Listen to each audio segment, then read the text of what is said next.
కోసం పెద్దన్న ఎంట్రీ బండ్ల గణేష్ భారీ ప్లాను ఏపీలో నంది అవార్డులు పునరుద్ధరణ. ఇవన్నీ సినిమా చూస్తే కనుక పెద్ద సినిమా విడుదల 4 జూన్ 4.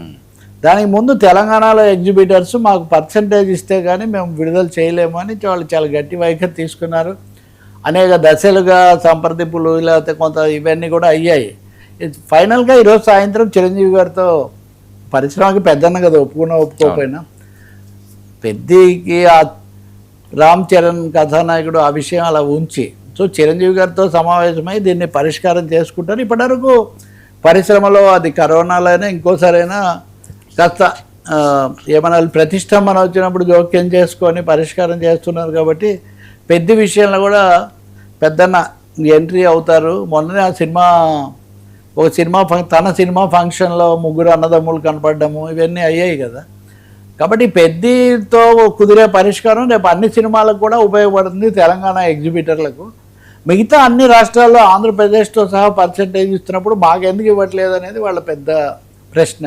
ఖచ్చితంగా వాళ్ళ అభ్యర్థన ఆందోళన న్యాయమైనవే కదా, అందరూ కూడా బలపరిచారు. మరి చిరంజీవి మధ్య మార్గంలో ఏం చెప్తారో వాళ్ళకి ఎలా న్యాయం చేస్తారన్నది మనకు తెలుస్తుంది. కొంతమంది కావాలనే ఇదేదో పెద్దని ఇబ్బంది కలిగించడానికి చేశారని మీడియాలో కొన్ని కథనాలు అవి వచ్చినప్పటికీ ఇప్పుడు స్వయంగా ఆయనే కూర్చుంటున్నారంటే దాని అర్థం ఇది పరిశ్రమ సమస్యగా చూస్తున్నారు తప్ప అదేదో కుటుంబ సమస్యగా చూడట్లేదని.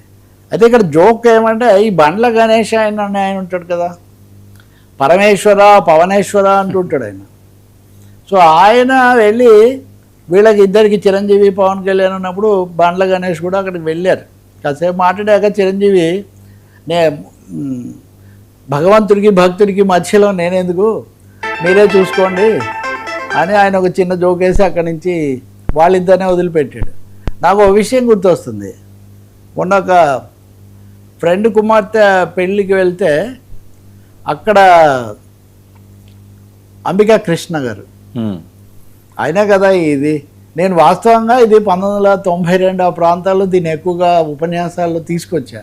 భగవంతుడితో పేచీ లేదు, భక్తుడితో పేచీ లేదు. భగవంతుడికి భక్తుడికి మధ్యలో రాజకీయాలు చేసే వాళ్ళతో సమస్యలు వస్తుంటాయి ఈ పద్ధతిలో. సో అప్పుడు ఆయనతోనే అన్నా సార్ నేను ఇలా అంటే నిజమేనంటే నాకు కూడా గుర్తుంది. బండ్ల గణేష్ కూడా వచ్చారు అక్కడికి. అప్పుడు అంటే నాకు ఇది గుర్తొచ్చింది చూసినప్పుడు.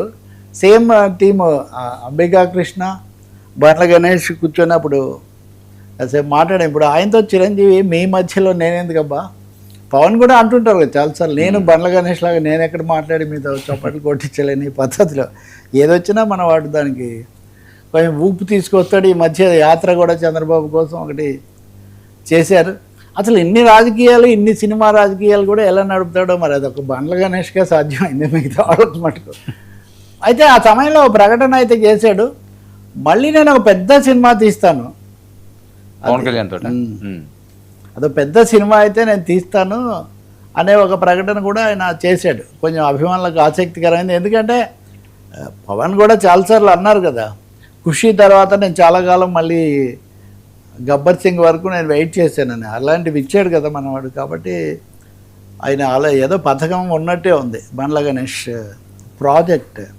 ఇది ఇలా ఉంటే ఆంధ్రప్రదేశ్కు సంబంధించి కీలకమైన మొన్న భరత్ భూషణ్ అనుకునే ఆయన ఫిలిం ఫెడరేషన్ చైర్మన్గా ప్రమాణ స్వీకారం చేశారు. చాలామంది సభ్యులు చైర్మన్ కింద మెహర్ రమేష్ వైస్ చైర్మన్ కింద.